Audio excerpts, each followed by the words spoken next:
just realized something yesterday. You know, when you're a little child and you're growing up, you're discovering the world, and the parent or a family member may go, "What do you want to be when you grow up? What do you want to do?" You know, you could be like, "Oh, I want to be a fireman," or "I want to be a nurse or a doctor," whatever the case may be. You get asked those questions and it stimulates the child's brain to start thinking like, what do I want to do, or what do I want to be? And it may change over time, because it does. But I realized that I was never asked that question when I was growing up Amish. And the reason for that is it's kind of all laid out for you. So they expect you to go to school, get your 8th grade education, and when you graduate from your 8th grade, your graduation card says graduated to housework. And so it's expected that you graduate from 8th grade and then all you do is housework, farming, whatever.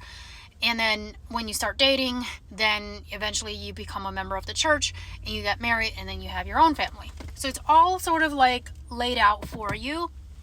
So they don't really ask you like, who do you want to be? What do you want to do when you grow up?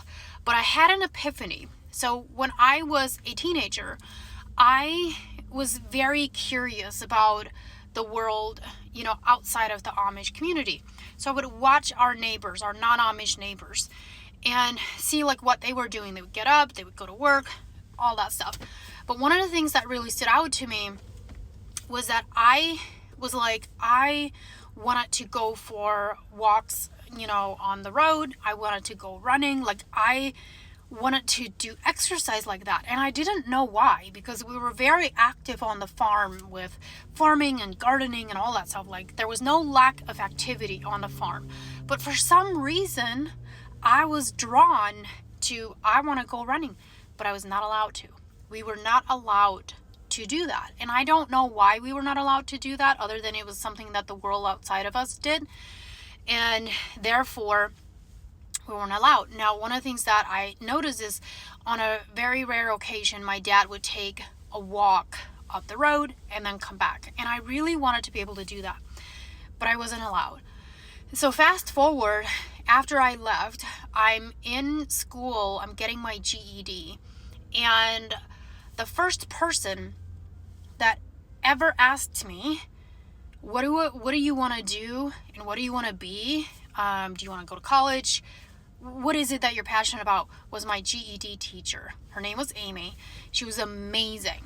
And she was the first person to ask me that. And I was like, well, I don't know. Like, I've never really thought about it. Like, nobody had ever asked me that question, nor did I have any guidance to even think like that. And so she was like, well, I was a straight A student, passed the first time, and she gave me like the honors roll, and she's like, listen, like you can go to college if you want to, or I was working as a nurse's aide at the time, and she's like, you could be a nurse or whatever it is that you want, like you get to decide, which was so powerful, so incredibly powerful, because for the first time in my life at 20 or 21 years old, I was able to start thinking for myself and going, well, what do I want to do? What do I want to be? Like, what am I passionate about?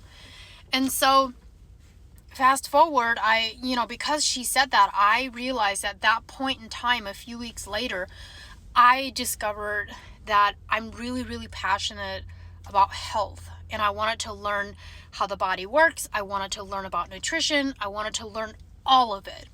And so that led me on this entire journey of first getting certified as a personal trainer, and then I studied holistic health and then functional health, and I just continued on my journey with that. And the reason I'm sharing this is because even though when I was that little girl, nobody was saying, what do you want to be? What do you want to do? What are you passionate about? Because it was all laid out for me.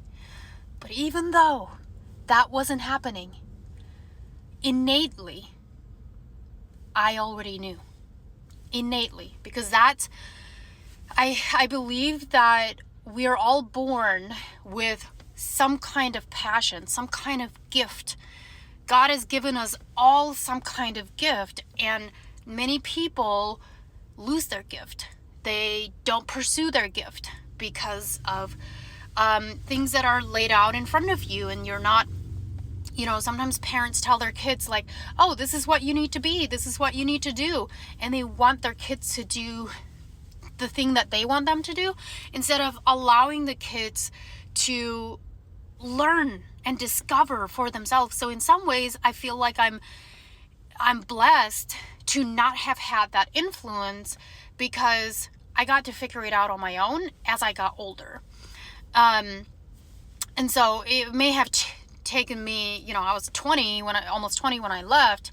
And so I started from scratch when I was 20. But what it allowed me to do is have a very curious mind and have this childlike mindset about things and not be afraid of things as much. And now I look back and I'm like, oh my gosh, like I already knew back then what I wanted to do. It was in here, but I just didn't know like how to get it out. I didn't understand that part. And so I want to tell you this, like if you know what that is that you are passionate about, go do it. Go make it happen. Don't sit around and wait for it to happen for you. Like, go make it happen. Don't be one of those people that says, oh, I prayed about what I should be doing and now I'm sitting on the couch, waiting for the Lord to tell me what to do. No, sometimes God actually wants you to move first so that He can see that you trust Him with the process. Don't wait around. Go make it happen. Follow your dreams. Live the life you want. Live the life that you love and that you're passionate about, and you'll be much happier.